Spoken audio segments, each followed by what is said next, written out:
Hi everyone, today we're going to talk about the questions I hear the most from people that need to sell a home before they buy their next one.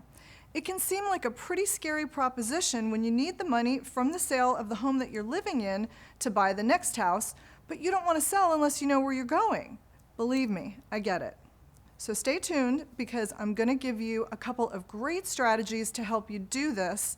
I'll explain how you can call the shots and stay in the driver's seat during this process, allowing you to make a smoother transition and not miss out on your dream home.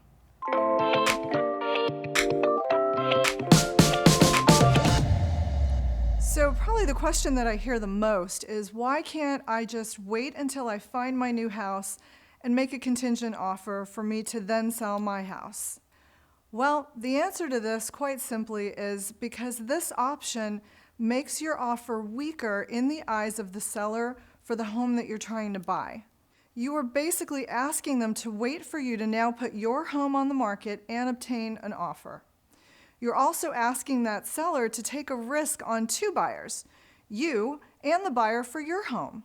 This poses a greater risk for a seller with a higher potential for something to go wrong.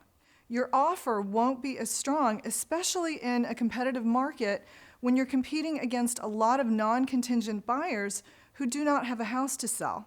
You will be at a disadvantage right out of the gate. You might have to even make higher offers to compete to even entice a seller to consider your offer. If your home is already in escrow and your buyer has started removing their contingencies, then it's a lot less of a risk to the owner of the home that you want to buy and more likely to be considered. So the next question is, if I put my home on the market, what happens if I get an offer and I haven't found my new house yet? Don't panic. This is what you want, and the contracts have contingencies in place to protect you as a seller if you need time to still find your next home. There is an entire addendum dedicated to this. Especially in a seller's market like the one that we're in right now, you are more than likely to have a buyer who's willing to give you plenty of time to find your new home. The trick is having a great agent who knows how to structure the contracts to keep you in the driver's seat. What happens if I'm in escrow with my buyer and the contingency runs out and I still haven't found my new place? Well, you have several options here.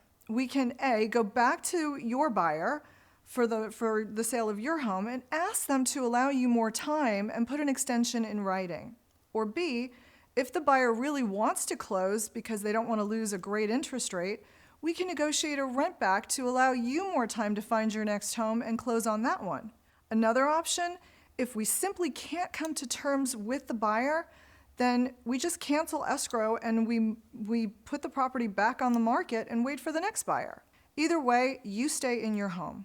The most important thing to remember with all of these choices is that you're staying in control and you're not having to move until you find your next home.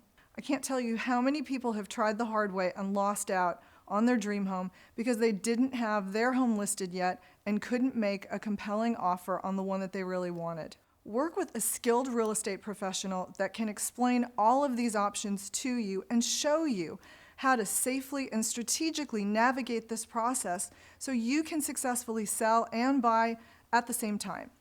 It can be done. If you would like to talk more about this or have more questions, I'm here and I'm happy to help. Thanks for watching.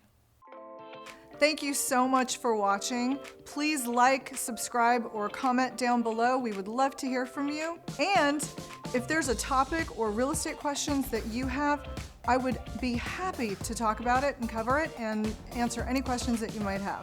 Please reach out.